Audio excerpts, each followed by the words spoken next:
योद्धा न्यूज मराठी। खेडचे तहसीलदार प्रशांत बेडसे यांचे अधिकार तडकाफडकी काढले। गौण खनिज व अर्धन्यायी कामकाज अन्य तहसीलदारांकडे। वर्ग पुणे।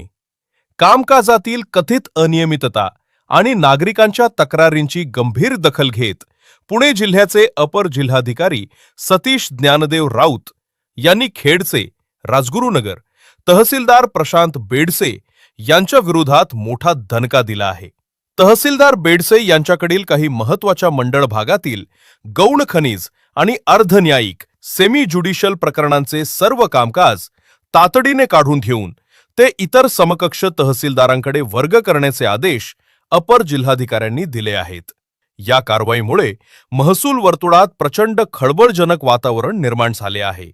नागरिक आणि लोकप्रतिनिधींच्या तक्रारीनंतर चौकशीचे फेरे। खेडचे तहसीलदार प्रशांत बेडसे यांच्या कार्यपद्धतीबाबत स्थानिक नागरिक आणि लोकप्रतिनिधींनी थेट राज्याचे महसूल मंत्री आणि शासनाकडे लेखी तक्रारी केल्या होत्या।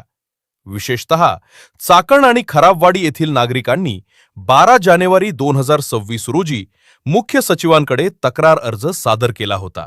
या तक्रारींची दखल घेत महाराष्ट्र शासनाच्या महसूल व वन विभागाने 5 फेब्रुवारी 2026 रोजी बेडसे यांच्या संपूर्ण कार्यकाळातील कामकाजाची आणि त्यांनी पारित केलेल्या आदेशांची सखोल चौकशी करण्याचे निर्देश दिले होते। प्राथमिक चौकशीतच आढळून आली अनियमितता।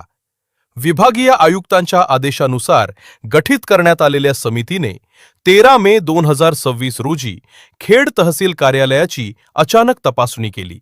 या प्राथमिक तपासणी दरम्यान गौण खनिज, अकृषिक, NA आणि अर्धन्यायिक प्रकरणांमध्ये मोठ्या प्रमाणावर अनियमितता आढळून आली।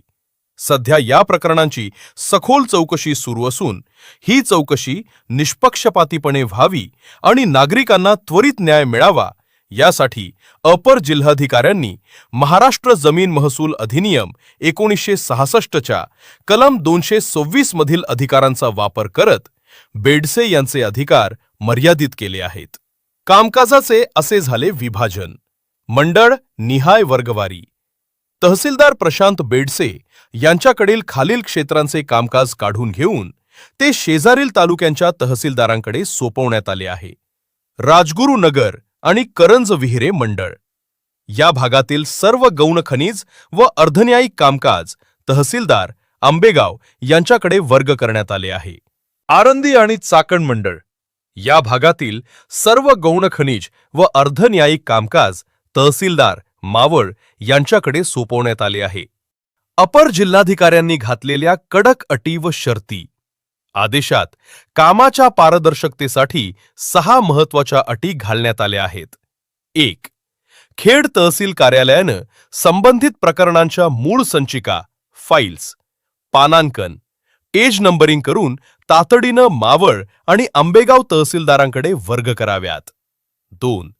पक्षकारांच्या सोयीसाठी मावळ आणि आंबेगावच्या तहसीलदारांनी 15 दिवसातून एकदा खेड, राजगुरुनगर मुख्यालय येऊन कोर्टाचे कामकाज चालवावे।